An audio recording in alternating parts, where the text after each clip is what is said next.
آج کی کہانی ہے قرض محبت۔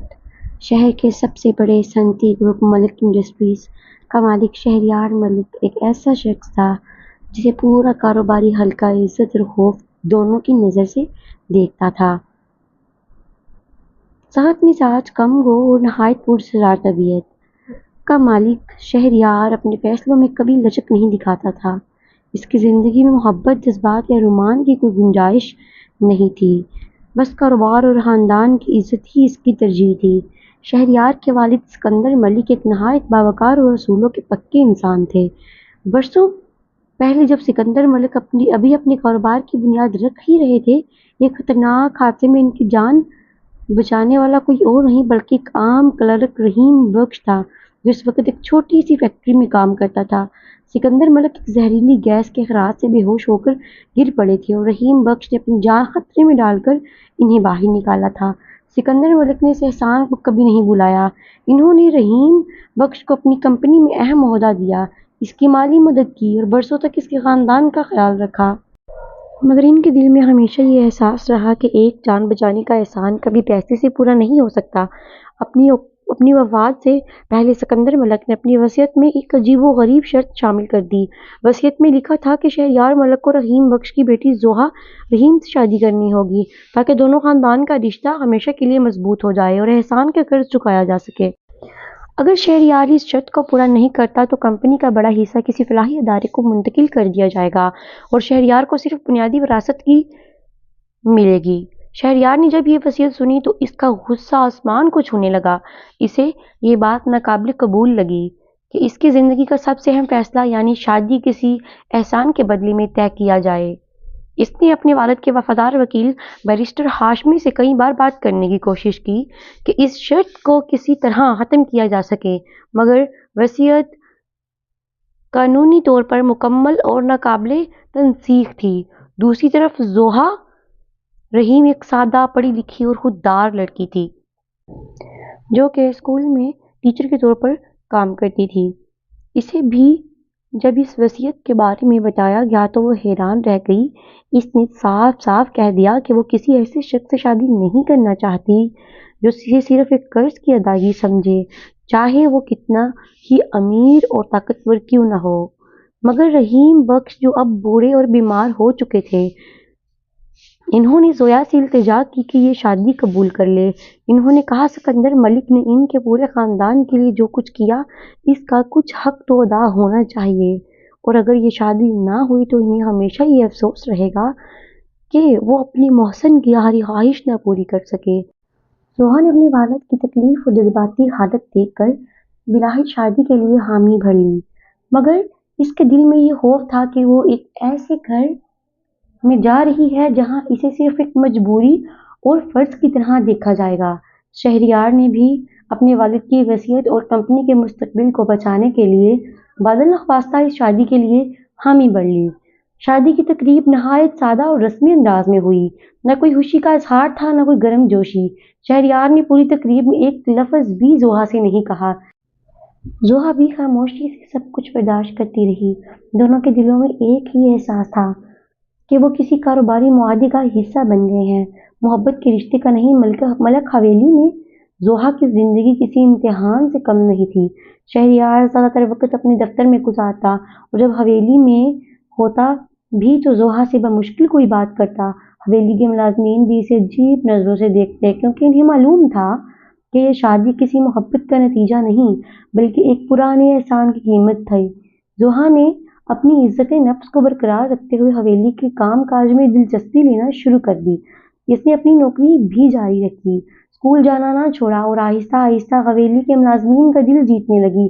شہریار کی والدہ بیگم صاحبہ جو ابتدا میں زوہا کے بارے میں محتاط تھیں، آہستہ آہستہ اس کی سادگی اور محنت سے متاثر ہونے لگیں۔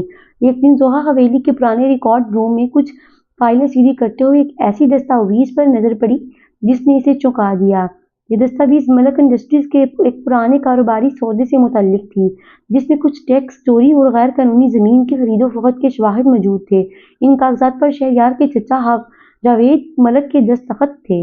زوہا نے یہ کاغذات چھپا لیے اور سوچا کہ اسے احتیاط سے کام لینا ہوگا کیونکہ اگر یہ راز غلط ہاتھوں میں چلا گیا تو پورے خاندان کے لیے تباہی آ سکتی ہے۔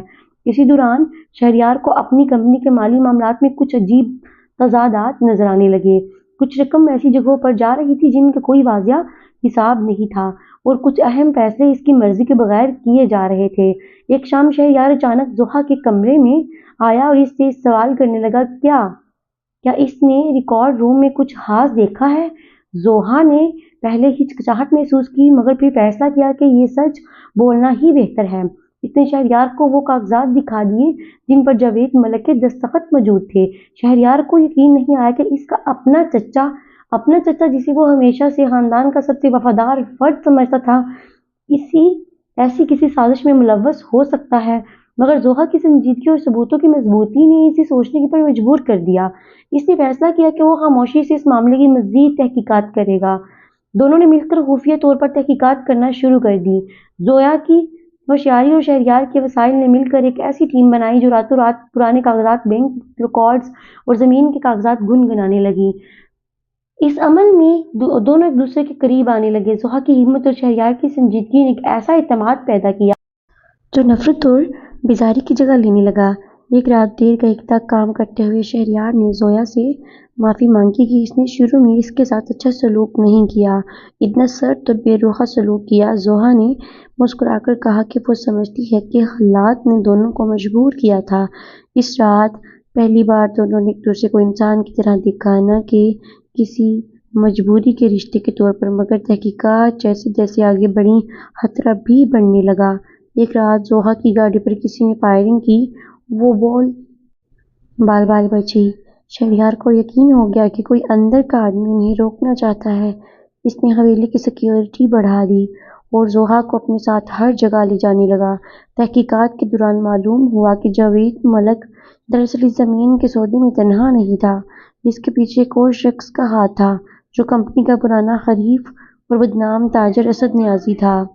اسد نیازی برسوں پہلے سکندر ملک کے ساتھ کاروبار میں تھا، مگر ایک معاہدے میں دھوکہ کھا کر اپنی آدھی جائیداد گنوا بیٹھا تھا، اور تب سے وہ انتقام کی آگ میں جل رہا تھا۔ اسد نیازی نے برسوں پہلے جاوید ملک کو لالچ دے کر اپنا اعلیٰ کار بنایا تھا۔ اصل مقصد یہ تھا کہ کمپنی کو مالی طور پر اتنا کمزور کر دیا جائے کہ وہ اپنے قدموں پر کھڑی نہ رہ سکے، اور پھر اسے سستے داموں خرید لیا جائے۔ زحا اور شہریار جیسے جیسے سچائی کے قریب پہنچ رہے تھے، ویسے ویسے انہیں بھی خطرہ لاحق ہو رہا تھا۔ ایک رات اسد نیازی نے اپنے آدمی بھیج کر زحا کو اغوا کرنے کی کوشش کی تاکہ شہریار کو خاموش کروایا جا سکے، مگر زحا نے ہمت نہیں ہاری۔ اس نے اپنے فون میں چھپے ایک بٹن سے شہریار کو اطلاع بھیجی جو اس نے احتیاطاً پہلے سے سیٹ کر رکھا تھا۔ شہریار نے اپنی ٹیم کے ساتھی عین وقت پر پہنچ گیا اور زحا کو بچا لیا۔ اس واقعے کے بعد شہریار کو احساس ہوا کہ زحا صرف ایک مجبوری کا رشتہ نہیں بلکہ اس کی زندگی کا سب سے قیمتی حصہ بن چکی ہے۔ اس نے فیصلہ کیا کہ وہ ہر وقت، ہر قیمت، ہر گنجائش پر زحا کی حفاظت کرے گا اور اصل مجرموں کو بے نقاب کر کے رہے گا، چاہے اس کے لیے اس کو اپنے چچا کے خلاف کیوں نہ جانا پڑے۔ وہ جا کر رہے گا۔ شہریار نے اپنی والدہ بیگم صاحبہ کو ساری حقیقت سے آگاہ کیا۔ بیگم صاحبہ یہ سن کر ٹوٹ گئی کہ ان کا اپنا دیور، جسے انہوں نے ہمیشہ اپنا سایہ سمجھا، اتنی بڑی سازش کا حصہ تھا۔ مگر خاندان کی عزت بچانے کے بجائے اب انصاف کا وقت آ چکا تھا۔ شہریار نے فیصلہ کیا کہ سچائی چاہے جتنی بھی تلخ ہو، اسے سامنے لانا ہی ہوگا۔ پولیس اور خاندان کے وفادار وکیلوں کی مدد سے ایک خفیہ منصوبہ بنایا گیا۔ جاوید ملک اور اسد نیازی ایک جھوٹی میٹنگ کے بہانے حویلی بلایا گیا، جہاں پہلے سے چھپے ہوئے کیمرے اور پولیس افسران موجود تھے۔ جیسے ہی دونوں نے اپنی سازش کا اعتراف کرنا شروع کیا، سب کچھ ریکارڈ ہو گیا۔ جاوید ملک نے آخری لمحے میں مزاحمت کی کوشش کی اور زحا کو یرغمال بنانے کی کوشش کی، مگر شہریار نے بروقت اسے روک لیا۔ ایک شدید کشمکش کے بعد جاوید اور اسد نیازی دونوں کو پولیس نے گرفتار کر لیا۔ کمپنی کی جائیداد کی غیر قانونی منتقلی، ٹیکس چوری اور وہ برسوں پرانی سازش، سب کچھ بے نقاب ہو گیا۔